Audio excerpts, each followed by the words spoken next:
Good afternoon. We would like to warmly welcome you to this session dedicated to the sixth destination of Horizon Europe Cluster 6, Resilient, Inclusive, Healthy and Green Rural, Coastal and Urban Communities, and its call with the same title for 2021. My name is Teresa Budniakova, and together with Maria Fernandez, we will moderate this session. I am the Deputy Head of Unit Research and Innovation in Directorate General for Agriculture and Rural Development of the European Commission, and our unit is in charge of co-programming the Cluster 6, together, of course, with other Commission services. I'm very happy to be here with you today, and I'm very much looking forward to our session. Now I would like to give the floor to Maria so that she can also briefly introduce herself. Thank you, Teresa. Good afternoon and welcome to everyone. I'm working in DG Research and Innovation in a unit called Healthy Oceans and Seas, and I am very pleased to co-chair this session on Destination 6 with Teresa. Thank you, Teresa. Thank you very much, Maria. Before we start, please know that during this session, we would like to invite you to ask your questions via Slido. So please log in. I will give you the instructions in a minute. We also invite you to upvote the questions which you will consider the most interesting. So on this slide, you see how to access Slido. Please go to www.sli.do, insert the hashtag CL6InfoDay to join the event, and then select the room session 2, destination 6. Or you can also simply scan the QR code, which you can see on the screen, and select the appropriate room. We would like to ask you to facilitate the moderation of the Q&A session. If you ask a question, we would like to request you to label this question with a topic number. So, for example, if you are interested in aspects related to the topics on expertise and training center, so 02, please put communities 0102 and then ask your question. After the session, the responses that have been given will be also used to update the frequently asked questions online. In case there would be too many questions today, for the time we have, we would also invite you to submit your questions to the Research Inquiry Service, or you can also contact your national contact points in your respective countries. Next slide, please. So this is the part of the cluster that looks into spatial, social, economic, and behavioral aspects of the transition and how to generate benefits for all and leave no one behind. This call is not subdivided like others into subheadings, but it has topics on 4 types of aspects: rural communities, coastal communities, urban communities, and in particular urban food environments, and nature-based solutions. There are in total 6 topics in the call, and all of them aim to empower actors to innovate and act for change. So this is a common feature. More specifically, these 6 topics touch also upon strengthening evidence about the diversity of rural areas and their challenges, building capacities of rural communities and actors to innovate, developing innovative, strategic, state-of-the-art, affordable and sustainable connectivity solutions for rural and remote areas and places, empowering the users of the sea to enhance coastal resilience and protection, and designing integrated urban food system policies. And last but not least, enhancing education for sustainability. Now I would hand over to Maria to present the intervention logic and the expected impact. Over to you, Maria. Thank you, Teresa. And please, next slide. I would like to present you here the intervention logic of Destination 6. The general policy context for this call is the Green Deal, like for the rest of Cluster 6, but it is also strongly connected with many priorities that need to be combined at local level in the different types of communities that we are looking at. This includes strategies that derive from the European Green Deal, such as the Farm to Fork strategy, the biodiversity strategy, or the Zero Pollution Action Plan. but also priorities that are more around social inclusion, demography, and democracy, such as the European Pillar on Social Rights or the long-term vision for rural areas that has just been adopted in June. Also priorities on enabling technologies such as the European strategy for its digital future. At a higher level, the Sustainable Development Goals are also part of the policy context of this call, obviously, and in particular, the goal on sustainable communities, to mention just by one. This call responds to the destination resilience, inclusive, healthy and green rural, coastal and urban communities. This destination is the translation of one of the 6 targeted impacts identified for Cluster 6 in the strategic plan. This impact reads as follows. Rural, coastal and urban areas are developed in a sustainable, balanced and inclusive manner thanks to a better understanding of the environmental, socioeconomic, behavioral and demographic drivers of change, as well as deployment of digital, social and community-led innovation.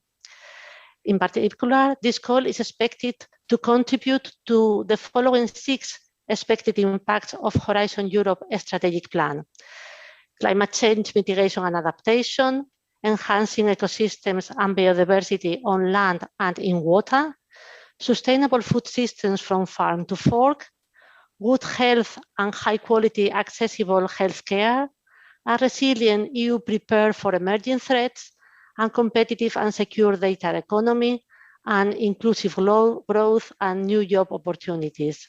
Next slide, please. Proposals for topics under this destination should set up a credible pathway to contributing to resilient, inclusive, healthy and green rural, coastal and urban communities, and more specifically to one of the several following expected impacts specified in the destination. So these are 6 impacts. The text is a bit long, I know, but it is important that I go through them with you. The first impact is rural, coastal and urban areas are developed in a sustainable, balanced and inclusive manner. The second, rural, coastal and urban communities are empowered to act for change. They are better prepared to achieve climate neutrality, adapt to climate change, and turn digital and ecological transitions into increased resilience, good health, and positive long-term prospects, including jobs. And this should be true for all, including women, young people, and vulnerable groups. Another impact is that rural communities are equipped with innovative and smarter solutions that increase access to services, opportunities, and adequate innovation ecosystems. The sustainable development of coastal areas, including coastal protection and resilience, reaps the benefits of social, digital, and community-led innovation. The 5th impact is that tourism, recreational, and leisure activity development in natural and coastal areas respects long-term environmental carrying capacity and social goals. And finally, the last impact is that urban and peri-urban communities, including the most vulnerable individuals and families, can access, afford, and choose healthier, nutritious, and environmental friendly food. Next slide, please. This is a slide on statistics. We have allocated 53 million euros to this call. Out of these 6 topics that we have announced, 3 are research and innovation actions, 2 are coordination and support actions, and there is 1 which is an innovation action. Next slide, please. So thank you for your attention to this introductory presentation. We move now to the topics. There will be 2 series of topics presentations. After each of the series, there will be a questions and answers reply. And then please use a Slido to ask the questions. Please remember to indicate in the topic number, because this will help us to distribute the question to the colleague who is best placed to respond to you. And Teresa will chair the first batch of topics, so I give the floor to Teresa.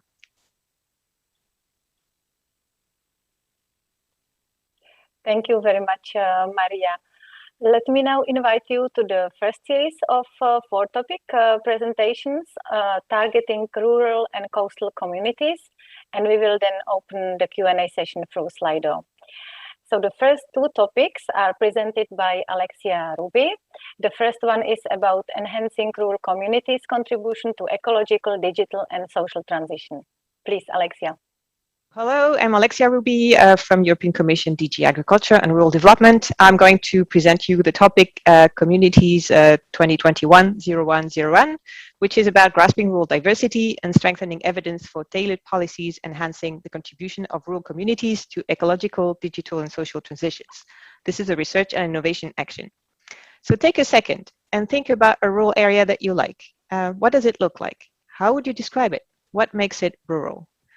Think about the people there. How well are they prepared to face climate change? How satisfied are they with their quality of life? What can we do to help them contribute, benefit from upcoming transitions? These are some of the questions we would like to answer, not only from an overall European point of view, but grasping the diversity of situations. So what is the policy context for this topic? Rural areas cover 83% of the EU territory, and they are home to over 30% of EU people. It's very important. The European Commission has just published a long-term vision for rural areas that states that by 2040, we want rural areas to be stronger, connected, resilient, and prosperous. This vision recognizes the potential that these areas have for the transition to sustainability and makes it an objective that not only should these areas contribute, but they should indeed benefit. For that, we need improved policies that should be tailored, place-based, integrated, and fit for the needs of rural communities, or rural-proofed, as we say. This requires better frameworks to grasp the role and function of rural areas in these transitions, and stronger evidence and data at the right geographical scale, where we have many gaps today, contributing to the new rural observatory that will be set up following the long-term vision for rural areas. So in terms of impact, this topic contributes to a balanced, sustainable, and inclusive development of our European territory and of rural territories in particular, and it also seeks to empower rural people to act for change. In terms of expected outcomes, we expect that the projects funded will improve the understanding of the diversity of rural situations, challenges, and opportunities with regards to the megatrends, potential threats or shocks, and preparedness to upcoming transitions, especially with regard to climate and environmental changes and social challenges. We also would like to see an improved understanding of the functional relations between rural places and other places and their importance for synergistic, networked, and interlinked development. Finally, we need to better understand the impact of policies and regulations on rural communities, especially future ones and those that are designed to drive transitions. What does carbon taxation, for example, mean when the only transport you have access to is your car? This improved understanding should contribute to improved policies, strategies, and governance frameworks at all levels, from the local to the EU level, and help build the right enabling framework for rural people to contribute and benefit from sustainability transitions. So to achieve the objectives I just mentioned, we would like the projects to do the following. We would like them to explore various ways to describe rurality beyond just population density. For that, they should engage with people to share perspectives and see how this is done in various countries. A lot has been done already on functional relations, including under Horizon 2020, but what we have not done yet is apply functional geography to rural areas from a rural perspective. So we would like the project to develop the concept of functional rural area and see how it could apply to various contexts. Then the project should crack the challenge of how to collect data at the local level in cost-effective ways across the EU through new technologies, geolocation, crowdsourcing, citizen science, you name it. They should review possibilities and develop solutions that should be scalable. They should also strengthen rural evidence and rural data collection, documentation and access in general by designing, testing, and implementing methods to improve data on key domains that are climate and environment indicators, social data, and resilience to threats. These are areas on which we do not have sufficient data at the moment. And to contribute to rural-proofed policies, we would also like the project to benchmark policy schemes on these key domains and propose new ones. And we would like them to help completing the set of territorial impact assessment tools that we already have with rural proofing tools. It is a lot, we know, but we have allocated also a large amount of money, 15 million euros, with 2 projects foreseen that should cooperate between them and with the relevant networks. The participation of the Joint Research Center is possible. This is a multi-actor project. We want rural communities to be part of the adventure from the beginning. Social sciences are key. And last but not least, this is about rural in a large sense. So projects focusing on one sector or one dimension of sustainability will not be eligible. So I wish you success in answering this topic, and thank you very much for your attention.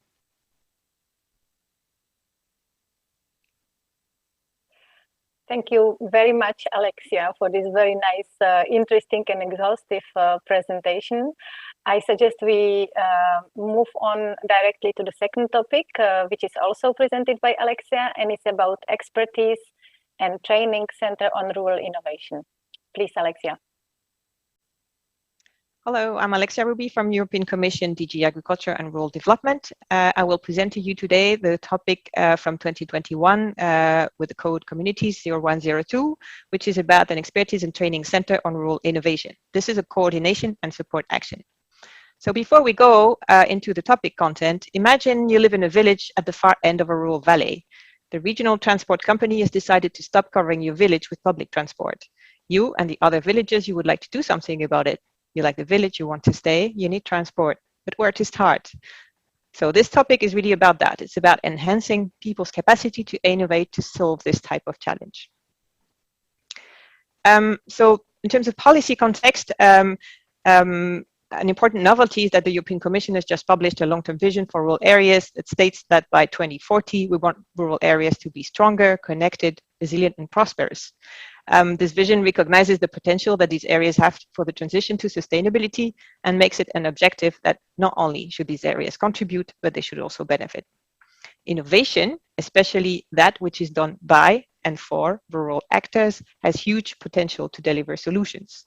But the innovation potential is still untapped. People have, on average, lower skills and a more difficult access to knowledge, advice, experience sharing, finance, and all these things that are key to enable innovation.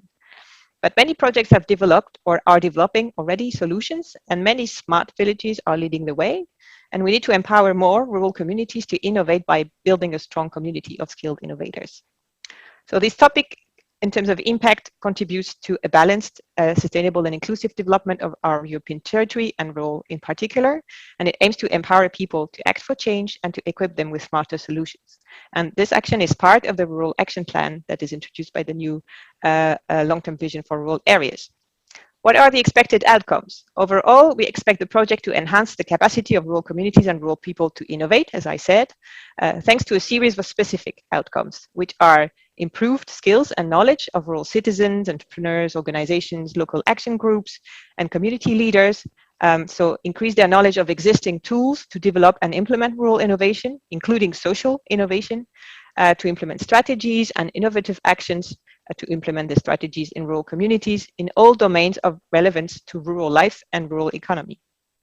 We also expect a shortening of the innovation cycle in rural communities and businesses, leading to quicker results and transition in rural communities, strengthen human capital, including more lively networks and improved attractiveness of rural communities, in particular for women and young people. And finally, we expect enhanced valorization by rural communities of the results of rural innovation projects funded under a variety of programs. And because rural development is a global issue and not only a European one, we expect the project to open up and enhance dialogue on rural innovation worldwide in a practical, hands-on way. So what's the scope? In this topic, there is funding for one project because it's a coordination and support actions. So that project would act as a hub for other rural community-led innovation projects. So the project is expected to cover 4 big types of actions. The first one and core is capacity building, training. Capacity building that valorizes the results of past and ongoing projects funded under various types of programs, Horizon, but also Interreg, Leader, Smart Villages, etc., with a focus on practical tools and solutions. For that, we asked the project to focus really on spreading practical tools developed to help communities build strategies or roadmaps, tools that support social innovation processes, living labs, smart villages, and alike. These should cover various domains, like, for example, energy, digital, climate, mobility, and various groups of users, men and women, young and old, people originally from the village or newcomers, etc. We are interested in supporting communities that are developing smart village strategies as defined under the Future Common Agricultural Policy or similar approaches, so as to maximize synergies between our policies and impact. The second type of action that obviously supports the first one is that the project should organize the capitalization and exchange of knowledge between projects that have a focus on rural innovation. We already have 2 topics funding 4 projects under Work Programme 22, and we intend to have more in the following years. For that, we recommend a duration of the project that is long enough, 5 years, for example. Not only should you serve as a hub between these projects, but also with the CAP networks, the Common Agricultural Policy Network, the European Network for Rural Development, and EIP Agri, and relevant stakeholders network. The third type, and most important for the legacy, and also the title of the topic, is that the project should explore options and business models to create and sustain rural innovation expertise and training centers or hubs that would be specialized on rural innovation. And finally, we think there is international interest in the matter, at least from OECD and FAO, and we would like the project to engage with international partners on the topic. You can have partners from other continents, but that's not mandatory. It is engagement that we are asking for here. If you do have partners, however, they could take part in training activities as well. Important things to have in mind for this topic are the multiplicity of collaborations you have to foresee in this project, which means a project design which is flexible enough to build these collaborations on the go. We really want to see skilled communicators in the consortium and attractive multimedia modern communication tools being used. This is also a multi-actor project, as you cannot properly conceive training packages for rural people without a sound understanding of their needs from the outset of project development. So you need to have rural communities represented in the consortium. And finally, this is about rural innovation in the broad sense, and we will consider applications focusing on one sector or one part of rural life or economy as not appropriate. So good luck on applying for this topic, and thank you very much for your attention.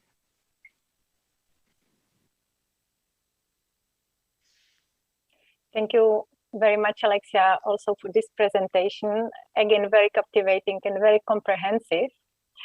So the next topic to which we will now move on is presented by Doris Marquardt, and it's about connectivity solutions for remote farming, forestry, and rural areas. Please, Doris. Welcome to the introduction of the topic Smart XG, Last Mile and Edge Solutions for Remote Farming, Forestry, and Rural Areas, which is planned as research and innovation action under the Horizon Europe Cluster 6, Destination 6.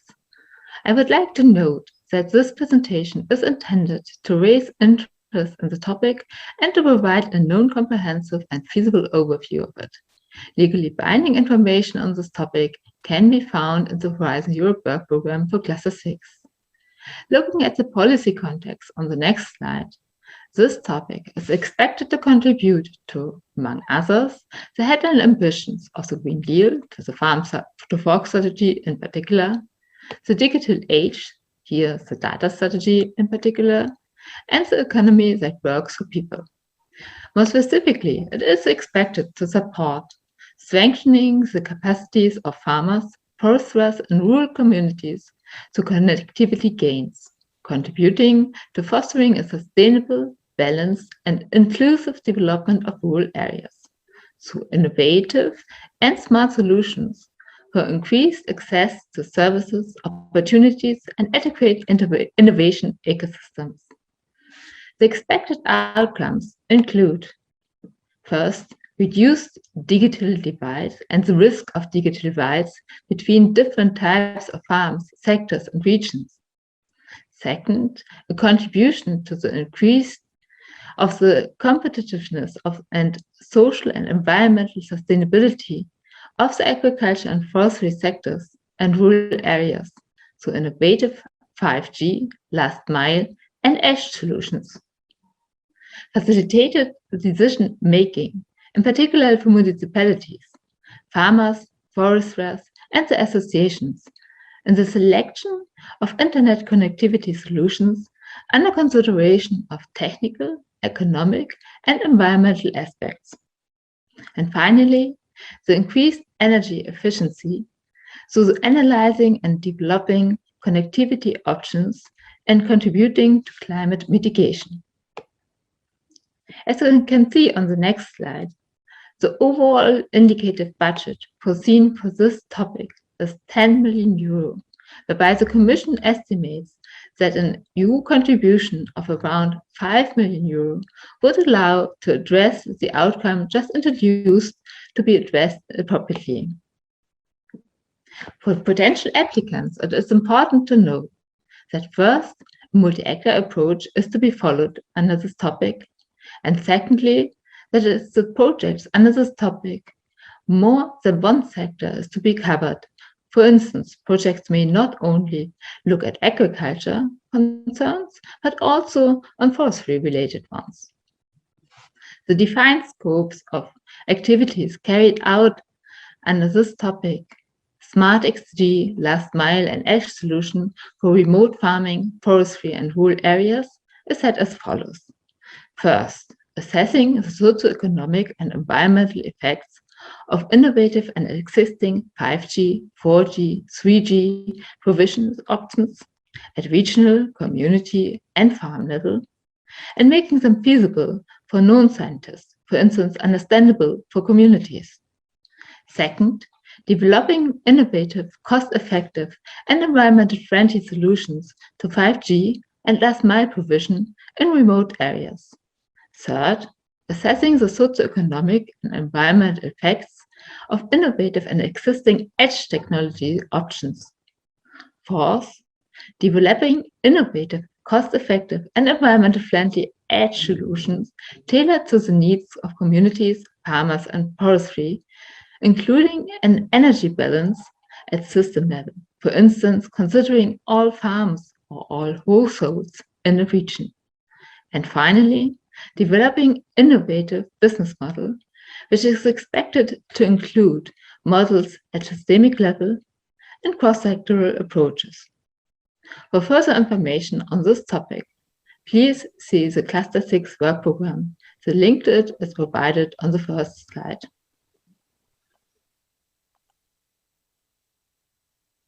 Thank you, Doris, very much for this presentation on this very interesting and timely topic.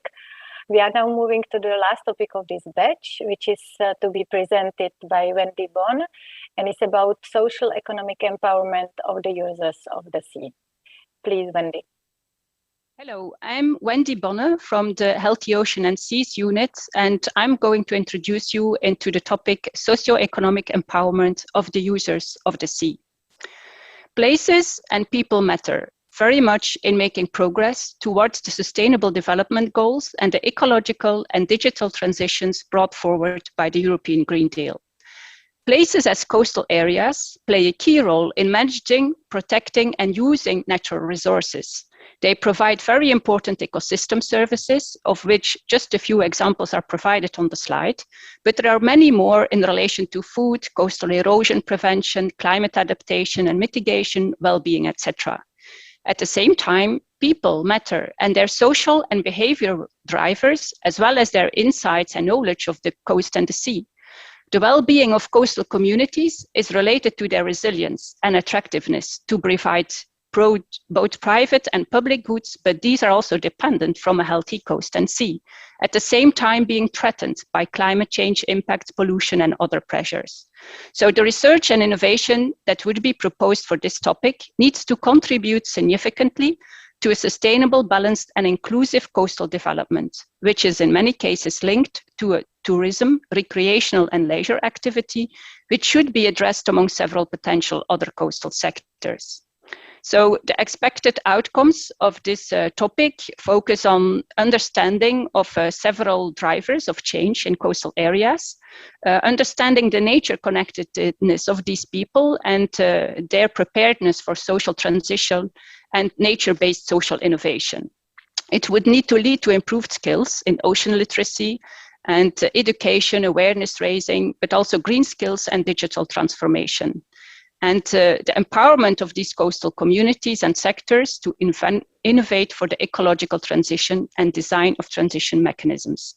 On the longer term, It should also lead to a creation of a well-connected community that keeps working together to enhance socioeconomic resilience and well-being of coastal communities, linked with coastal ecosystem services and cultural heritage.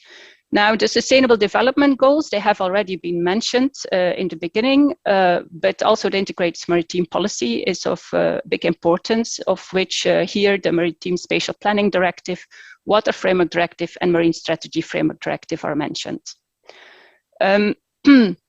In relation to the scope, I would also like to advise you, of course, to read the topic text very carefully, as this is only a summary presentation. So please also remember that this topic is place-based. This topic aims to create empowerment for the green transition of specific coastal communities that you select in your proposal. We don't expect, for example, general internet service on gaps in ocean literacy or on the general aspects mentioned in the scope.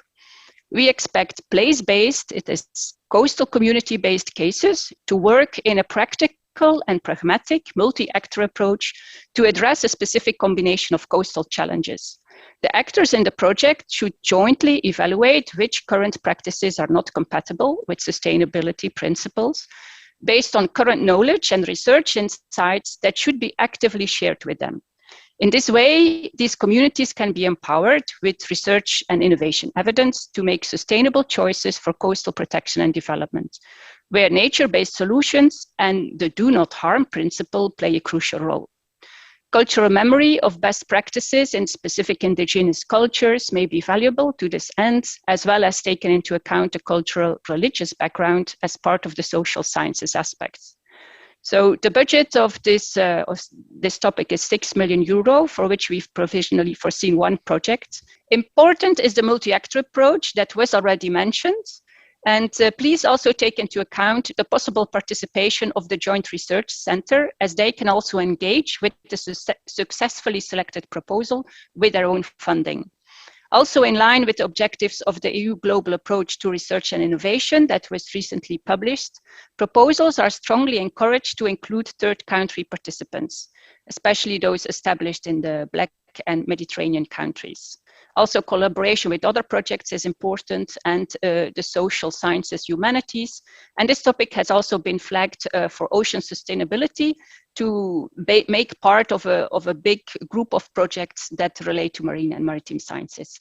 Thank you very much, and I hope you will all be very encouraged to submit successful proposals. Thank you. Thank you very much, Wendy, for this very interesting and clear presentation.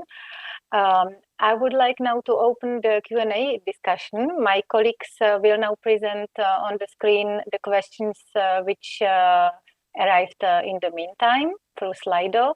I would like to remind you that you can continue asking your questions. Please don't forget to label them with the topic number for an easier identification. So I would go now to the very first question, which I would like Alexia, if she could get ready. Could you please provide the definition of rural communities? Thank you, Teresa. There is no one definition of rural communities that I can tell you and that would apply. There are several typologies used at EU level. There's the urban rural typology that applies at NUTS 3 level. There's the degree of urbanization typology that applies at the municipal level.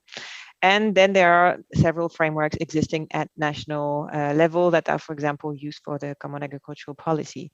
So it's up to the consortium to really decide on their framework for that, and precisely that's part of the scope of the topic, to also discuss these different approaches and how meaningful they are to rural people.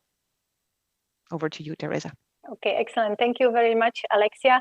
I would still ask you to stay, because the other question, the second one, is for you as well. It's on the topic 0101. And it reads as follows.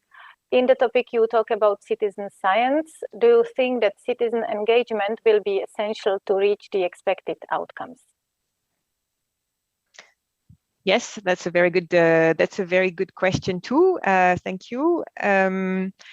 We do think citizen science is important to reach the expected outcomes, because one of the challenges we have is to have enough data at local level, and it's costly to collect data at local level. And we think that crowd science or citizen science is one of the ways through which we could collect more data. And we would like the project to explore the possibilities that there could be to use this these forms of science. And also it's part of the ways you can engage rural people in discussion on the things that are in the scope of the topic.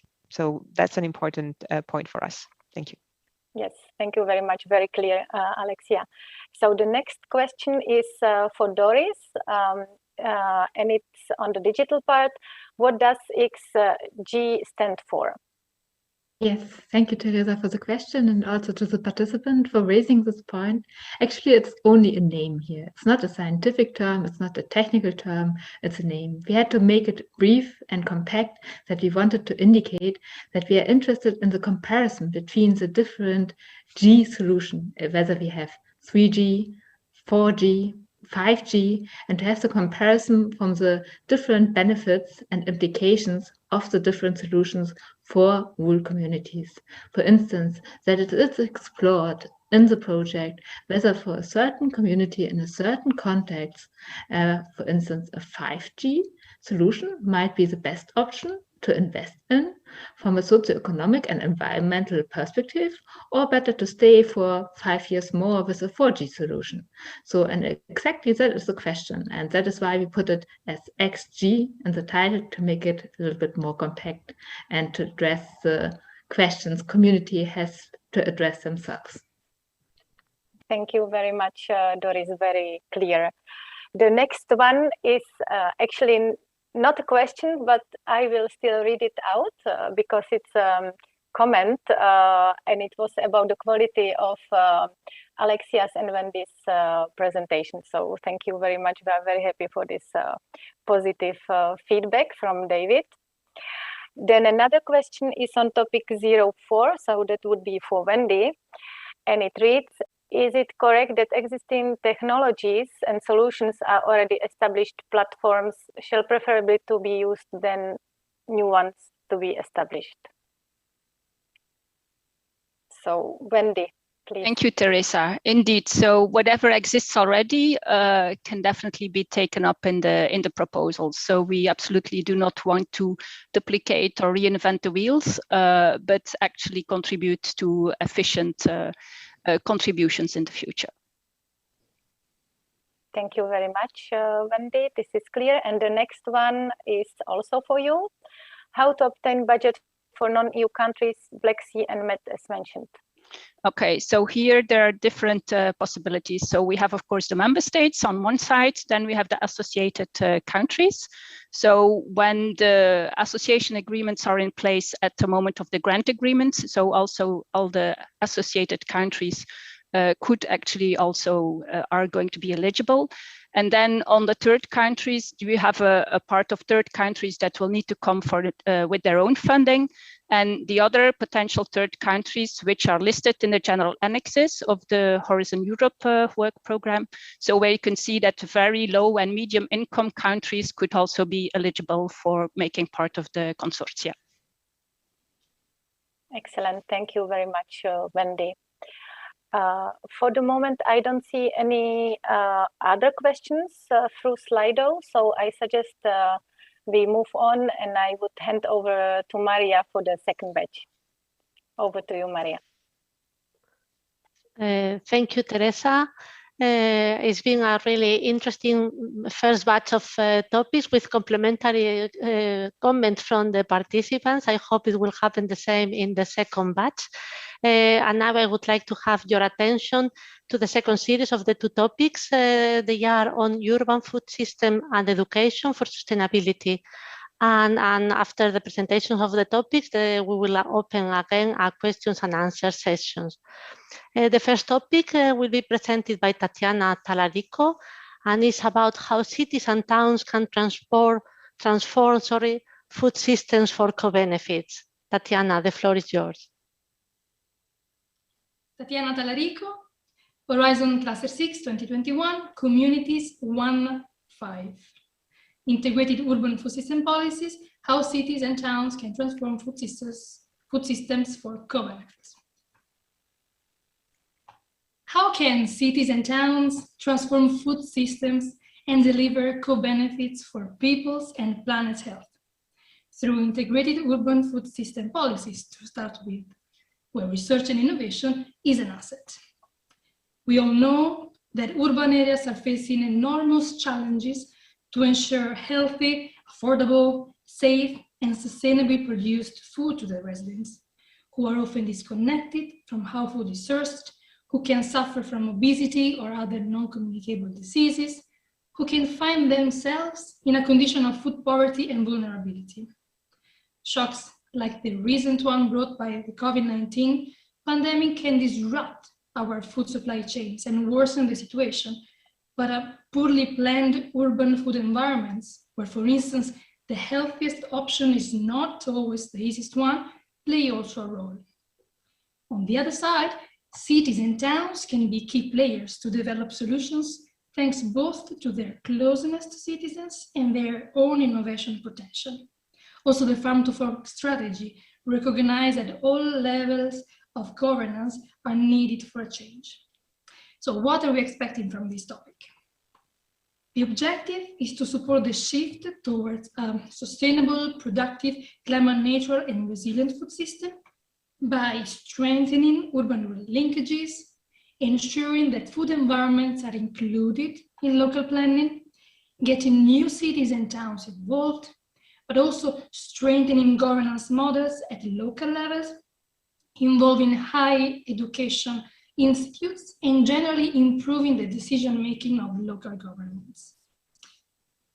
A big budget has been reserved for this topic because we are expecting a big project working simultaneously on several aspects, including mapping urban food systems and the existing related policy and actions.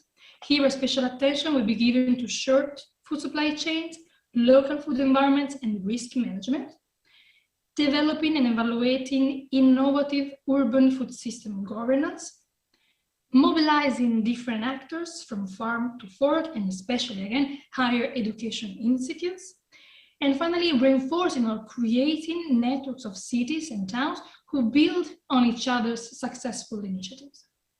Before closing, don't forget that you will have to involve at least 5 cities or towns, apply inter- and transdisciplinary research and the multi-actor approach, and push for social innovation.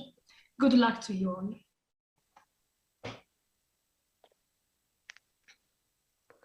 Thank you, Tatiana, very much for this presentation, clear and to the point.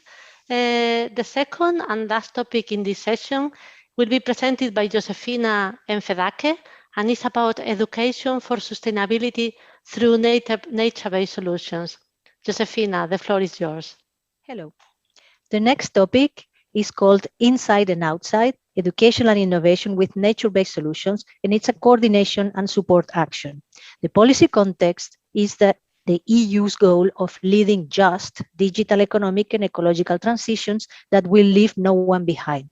It's also about the European Green Deal, the biodiversity strategy for 2030. It's about improving and promoting education and skills to get communities better prepared and to adapt to climate change. And it's also about creating resilience and positive long-term prospects, including jobs for all, notably for young people. This is importantly embedded into the future competence framework for sustainability that is being developed by the JRC and will be proposed by DG EAC.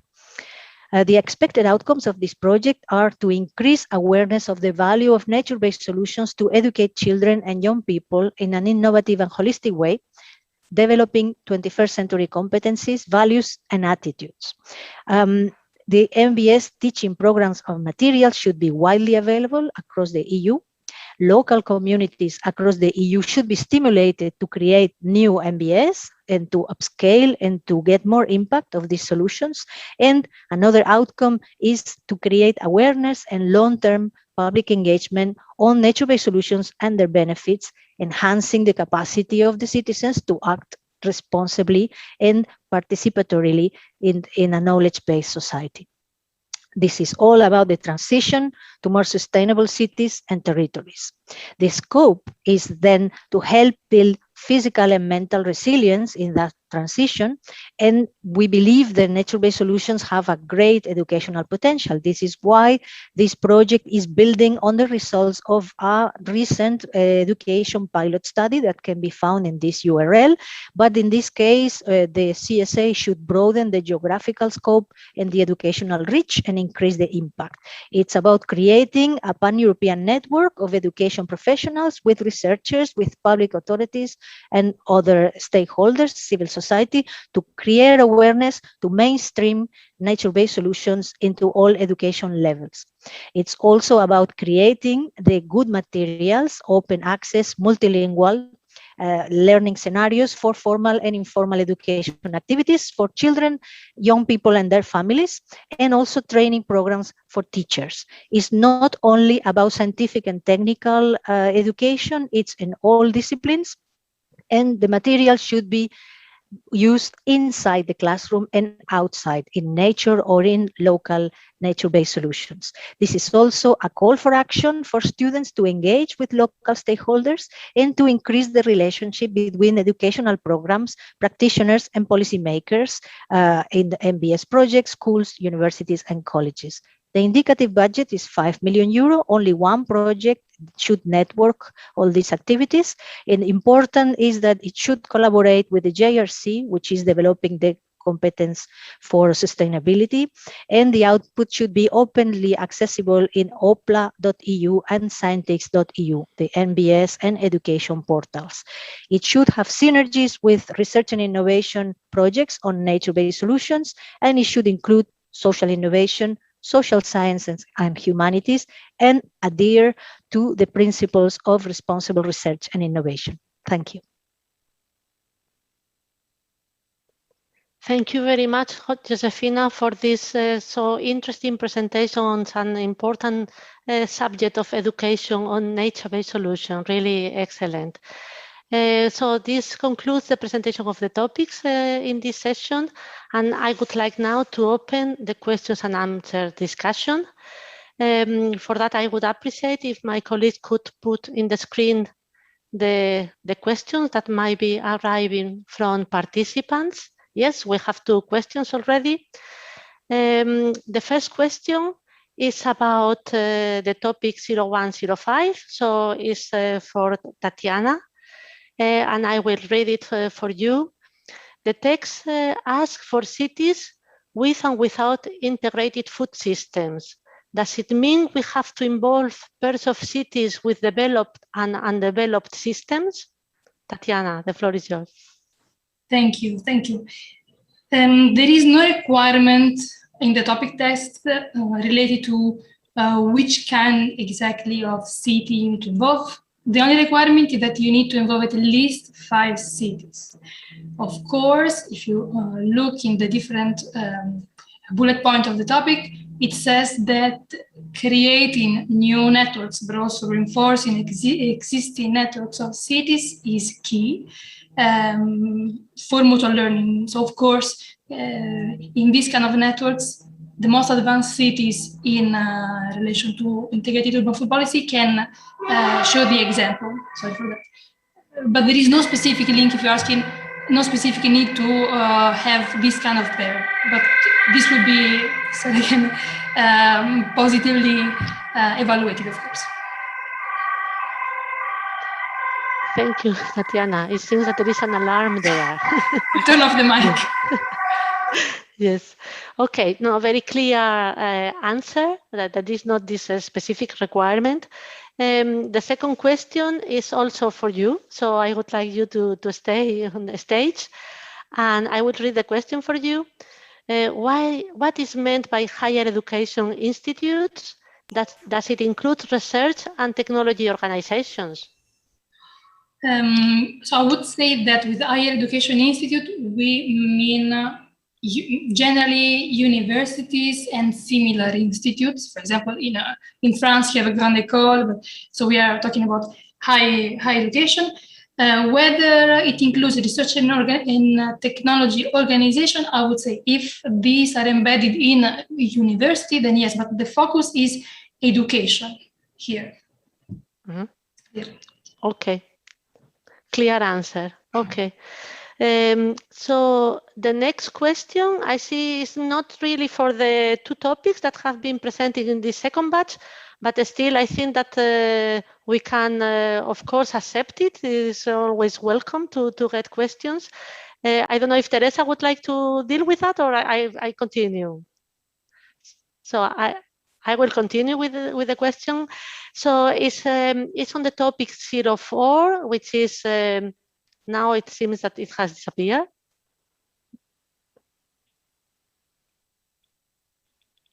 So there was a question on the topic 04, but now it's not there anymore. Okay. So now the questions are going out of the screen. The only I see another one now appearing for Tatiana. It's on the topic 05.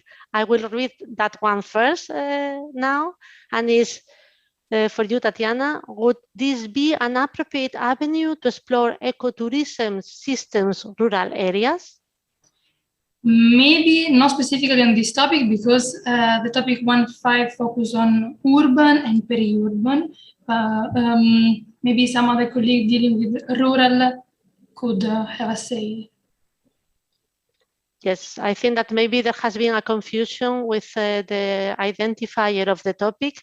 So perhaps Alexia, which is dealing with rural, could help respond in this question.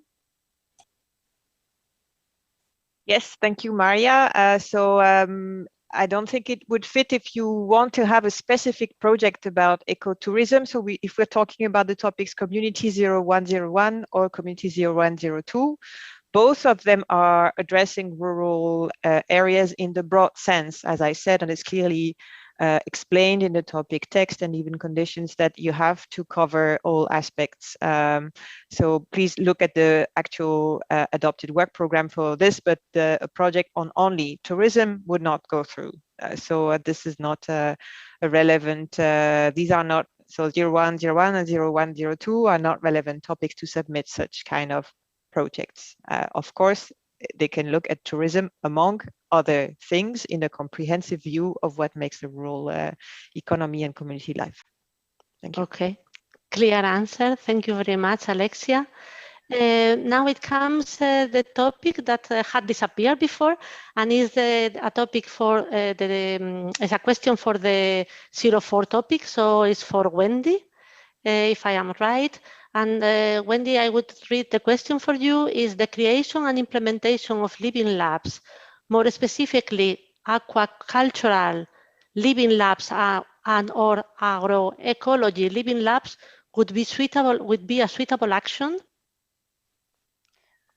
Thank you, Maria. Actually, in the same line as Alexia has responded before, so a single sector is not really what we aim for. So the consortia need to address a combination of coastal challenges, and if there are in a specific place intentions to install aquacultural living labs or to do something with aquaculture, then this should definitely be seen in a wider context. So at the same time, what are other issues on pollution? The social sciences are important in this topic as well. So and a multi-actor approach. So aquaculture is not excluded, but should be included, could be included together with other coastal challenges.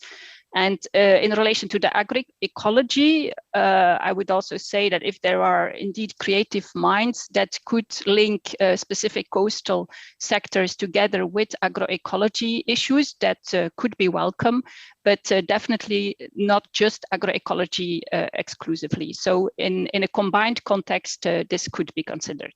Thank you. Okay, yeah, so good response in line with also what Alexia had commented in the previous questions. So the next question is does not identify any topic. I think I will read the question. Where would this research, innovation, and implementation project best be positioned one that focuses on drought, multiple risk, and food security in the global south?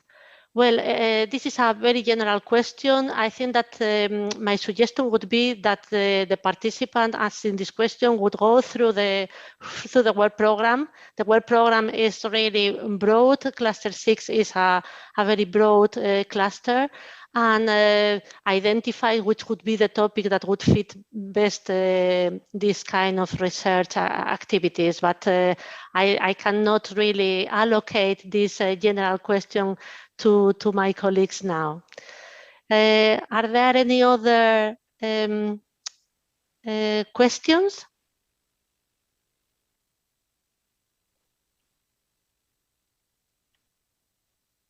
So if there are no more questions, I would like to thank all the speakers for the presentations and the audience for the attendance to the session and asking all these very interesting questions.